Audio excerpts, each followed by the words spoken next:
নমস্কার বন্ধুরা, আমার এই ছোট্ট চ্যানেলে আপনাদের সকলকে জানাই অনেক অনেক ভালোবাসা। আজকে আপনাদের কাছে নিয়ে চলে এসেছি সম্পূর্ণ একটা ইউনিক রেসিপি।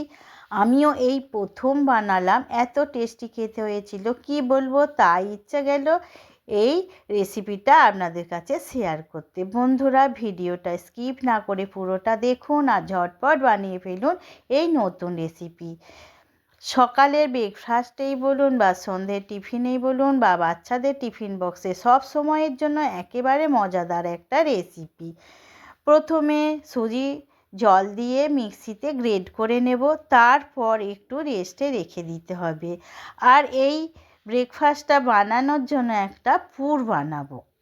তার জন্য নিতে হবে আলু ও গাজর, ঝিরিঝিরি করে গ্রেড করে রেখে দেবেন। প্রথমে কড়াইতে অল্প সাদা তেল দিয়ে তার মধ্যে আলুটা ছেড়ে দেবেন। স্বাদ মতো লবণ দিয়ে আলু একটু নরম করে নিয়ে গাজর দিয়ে দেবেন।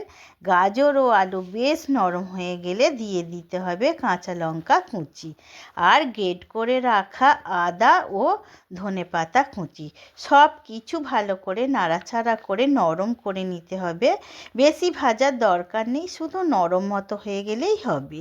সব শেষে একটু চিলি ফ্লেক্স ছড়িয়ে দিয়ে নামিয়ে রাখতে হবে। এদিকে রেস্টে রাখা সুজির ব্যাটারটা রেডি করে নেব। থিকনেসটা ঠিক আজকে পিঠের যেমন ব্যাটার হয় ঠিক সেই রকম রাখতে হবে, খুব পাতলাও না আর খুব ঘনও নয়। ব্যাটারের মধ্যে দিতে হবে স্বাদ অনুসারে লবণ, একটু রিফাইন অয়েল দিয়ে ভালো করে ফাটিয়ে নিতে হবে। সব শেষে ব্যাটারে 1 চামচ বেকিং পাউডার ও হাফ চামচের মতো বেকিং সোডা দিয়ে একটু ফাটিয়ে নিতে হবে। একটা কড়াই জল ফোটাতে দিয়েছি, একটা আপ্যায়ন প্যানে তেল ব্রাশ করে অল্প অল্প করে ব্যাটার দিয়ে দেব আর ওপরে দিয়ে দেব আলু গাজরের পুরটা। তার ওপর আর একটু করে সুজির ব্যাটার দিয়ে পুরটা ঢাকা দিয়ে দেব। কড়াই একটা ঝাঁঝরি বসিয়ে তার ওপর পাত্রটা বসিয়ে 10 মিনিট সেদ্ধ করে নেব। আর আপ্যায়ন প্যান যদি না থাকে তাহলে কোনো অসুবিধা নেই, ছোট ছোট বাটিতে তেল ব্রাশ করে তাতে এই ঠিক একইভাবে ব্যাটারটা দেবেন আর ঝাঁঝরিতে বসিয়ে সেদ্ধ করে নেবেন।